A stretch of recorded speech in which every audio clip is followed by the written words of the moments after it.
ഈശോ മിശിഹായ്ക്ക് സ്തുതിയായിരിക്കട്ടെ. പ്രിയമുള്ളവരെ, 2026 ലോഗോസ് ക്യൂസിനായുള്ള പാഠഭാഗങ്ങളിൽ 1 സാമുവൽ 3-ാം അധ്യായത്തിൽ നിന്നുള്ള ചോദ്യോത്തരങ്ങൾ അടങ്ങിയ വീഡിയോയാണ്. വീഡിയോയെക്കുറിച്ചുള്ള നിങ്ങളുടെ അഭിപ്രായങ്ങൾ കമൻറ്റ് ബോക്സിൽ രേഖപ്പെടുത്തണേ.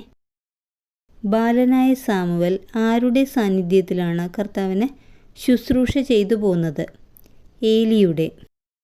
ഏതു കാലത്താണ് കർത്താവിൻ്റെ അരുളപ്പാട് ചുരുക്കമായിട്ടേ ലഭിച്ചിരുന്നുള്ളൂ എന്ന് പറഞ്ഞിരിക്കുന്നത്? ബാലനായ സാമുവൽ കർത്താവിനെ ശുശ്രൂഷ ചെയ്തു പോകുന്ന സമയത്ത്. ദേവാലയത്തിൽ എന്തു സ്ഥിതി ചെയ്യുന്നതിനരികെ കിടക്കുകയായിരുന്നപ്പോഴാണ് കർത്താവ് സാമുവലിനെ വിളിച്ചത്? ദൈവത്തിൻ്റെ പേടകം. എവിടെ ദൈവത്തിൻ്റെ പേടകം സ്ഥിതി ചെയ്യുന്നതിനരികെ കിടക്കുകയായിരുന്നപ്പോഴാണ് കർത്താവ് സാമുവലിനെ വിളിച്ചത്? ദേവാലയത്തിൽ. കർത്താവ് ആദ്യം സാമുവലിനെ വിളിച്ചപ്പോൾ അവൻ വിളി കേട്ടതെങ്ങനെ? ഞാൻ ഇതാ. കർത്താവ് ആദ്യം സാമുവലിനെ വിളിച്ചപ്പോൾ ഞാൻ ഇതാ എന്ന് പറഞ്ഞ് അവൻ എവിടേക്കാണ് ഓടിയത്? ഏലിയുടെ അടുക്കലേക്ക്. കർത്താവ് ആദ്യം സാമുവലിനെ വിളിച്ചപ്പോൾ ആര് വിളിക്കുകയാണെന്നാണ് സാമുവൽ കരുതിയത്? ഏലി. കർത്താവ് ആദ്യം സാമുവലിനെ വിളിച്ചപ്പോൾ ഏലിയാണ് വിളിച്ചതെന്ന് കരുതിയ സാമുവൽ ഏലിയോട് പറഞ്ഞതെന്ത്? അങ്ങനെ വിളിച്ചല്ലോ, ഞാനിതാ വന്നിരിക്കുന്നു. ഞാൻ നിന്നെ വിളിച്ചില്ല, പോയി കിടന്നുകൊള്ളുക. ആരാണ് സാമുവലിനോട് ഇപ്രകാരം പറഞ്ഞത്? ഏലി. കർത്താവ് 2-ാം തവണ സാമുവലിനെ വിളിച്ചപ്പോൾ അങ്ങനെ വിളിച്ചല്ലോ, ഞാനിതാ വന്നിരിക്കുന്നു എന്ന ഏലിയോട് സാമുവൽ പറഞ്ഞപ്പോൾ ഏലിയുടെ മറുപടി എന്തായിരുന്നു? മകനെ, നിന്നെ ഞാൻ വിളിച്ചില്ല, പോയി കിടന്നുകൊള്ളുക.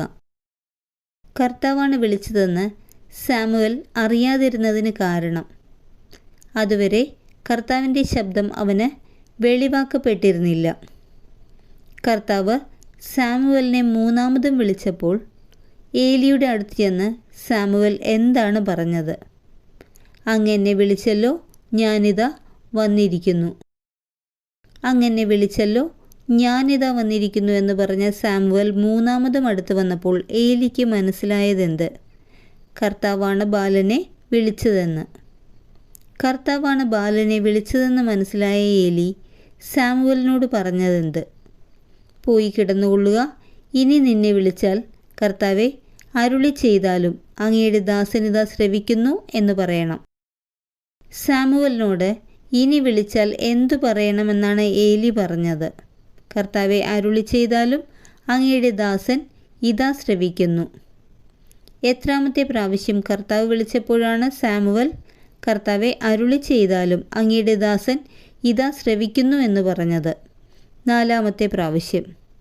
കർത്താവ് സാമുവലിനോട് ഏതു ജനതയോട് ഞാനൊരു കാര്യം ചെയ്യാൻ പോവുകയാണ് എന്നാണ് പറഞ്ഞത്?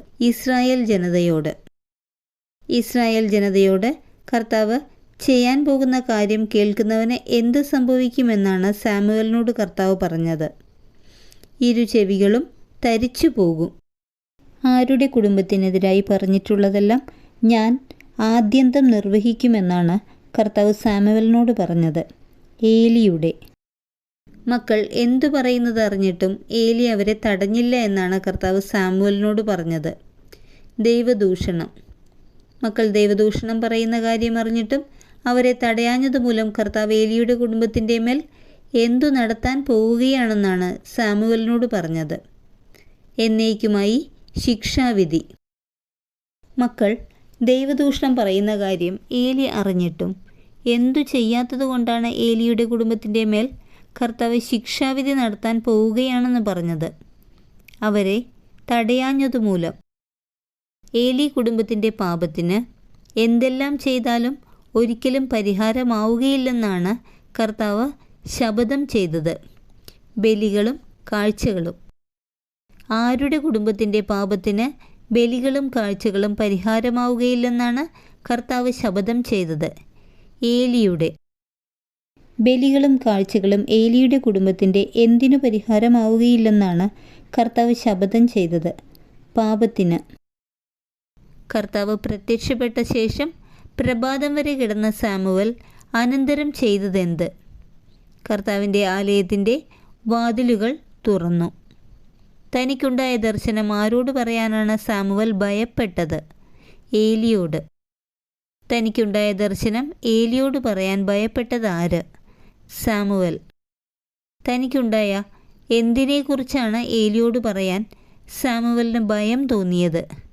ദർശനത്തെക്കുറിച്ച്. തനിക്കുണ്ടായ ദർശനം ഏലിയോട് പറയാൻ ഭയപ്പെട്ടു നിൽക്കുന്ന സാമുവലിനെ ഏലി വിളിച്ചതെങ്ങനെ? മകനെ സാമുവൽ. സാമുവലിന് കർത്താവിൻ്റെ ദർശനമുണ്ടായതിൻ്റെ പിറ്റേന്ന് പ്രഭാതത്തിൽ ഏലി സാമുവലിനെ വിളിച്ചപ്പോൾ സാമുവൽ വിളി കേട്ടതെങ്ങനെ? ഞാനിതാ. കർത്താവിൻ്റെ ദർശനത്തിന് ശേഷം ഏലി സാമുവലിനോട് ചോദിച്ചതെന്ത്? അവിടുന്ന് എന്താണ് നിന്നോട് പറഞ്ഞത്? അവിടുന്ന് എന്താണ് നിന്നോട് പറഞ്ഞത്? എന്നിൽ നിന്ന് മറച്ചു വയ്ക്കരുത്. അവിടുന്ന് പറഞ്ഞതിൽ എന്തെങ്കിലും എന്നിൽ നിന്ന് മറച്ചു വെച്ചാൽ ദൈവം നിന്നെ കഠിനമായി ശിക്ഷിക്കട്ടെ. ആര്? ആരോട് പറഞ്ഞു? ഏലി സാമുവലിനോട്. അവിടുന്ന് പറഞ്ഞതിൽ എന്തെങ്കിലും എന്നിൽ നിന്ന് മറച്ചു വെച്ചാൽ ദൈവം നിന്നെ എന്തു ചെയ്യട്ടെ എന്നാണ് സാമുവലിനോട് ഏലി പറഞ്ഞത്? കഠിനമായി ശിക്ഷിക്കട്ടെ. എന്തു ചെയ്താൽ ദൈവം നിന്നെ കഠിനമായി ശിക്ഷിക്കട്ടെ എന്നാണ് ഏലി സാമുവലിനോട് പറഞ്ഞത്? അവിടുന്ന് പറഞ്ഞതിൽ എന്തെങ്കിലും എന്നിൽ നിന്ന് മറച്ചു വെച്ചാൽ. കർത്താവ് ദർശനത്തിൽ പറഞ്ഞ കാര്യങ്ങൾ സാമുവൽ ഏലിയോട് പറഞ്ഞപ്പോൾ ഏലിയുടെ മറുപടി എന്തായിരുന്നു? അത് കർത്താവാണ്. അവിടത്തേക്ക് യുക്തമെന്ന് തോന്നുന്നത് പ്രവർത്തിക്കട്ടെ. അത് കർത്താവാണ്. അവിടത്തേക്ക് യുക്തമെന്ന് തോന്നുന്നത് പ്രവർത്തിക്കട്ടെ എന്ന് ഏലി സാമുവലിനോട് പറഞ്ഞത് എപ്പോൾ? ദർശനത്തിൽ കർത്താവ് സാമുവലിനോട് പറഞ്ഞ കാര്യങ്ങൾ ഏലിയോട് പറഞ്ഞപ്പോൾ. കർത്താവ് അവനോടുകൂടെ ഉണ്ടായിരുന്നതിനാൽ അവൻ്റെ വാക്കുകളിലൊന്നും വ്യർത്ഥമാകാൻ അവിടുന്ന് ഇടവരുത്തിയില്ല. ആരുടെ? സാമുവലിൻ്റെ. സാമുവൽ കർത്താവിൻ്റെ ആരായി തീർന്നിരിക്കുന്നു എന്നാണ് ഇസ്രായേൽ ജനം മുഴുവൻ അറിഞ്ഞത്. പ്രവാചകൻ. സാമുവൽ കർത്താവിൻ്റെ പ്രവാചകനായി തീർന്നിരിക്കുന്നു എന്ന് എവിടെ വരെയുള്ള ഇസ്രായേൽ ജനമാണ് അറിഞ്ഞത്? ദാൻ മുതൽ ബേർഷെബ വരെയുള്ള. കർത്താവ് സാമുവലിന് ദർശനം നൽകിയത് എവിടെ വെച്ചാണ്? ഷീലോയിൽ വെച്ച്. കർത്താവ് സാമുവലിന് ഷീലോയിൽ വെച്ച് ദർശനം നൽകിയത് കൂടാതെ മറ്റെന്താണ് ചെയ്തത്? വീണ്ടും സംസാരിച്ച് തന്നെ തന്നെ വെളിപ്പെടുത്തി. സാമുവലിന് ദർശനം നൽകിയ ഷീലോയിൽ വെച്ച് വീണ്ടും അവനോട് കർത്താവ് സംസാരിച്ചത് എന്തിനാണ്? തന്നെ തന്നെ വെളിപ്പെടുത്താൻ. Thank you.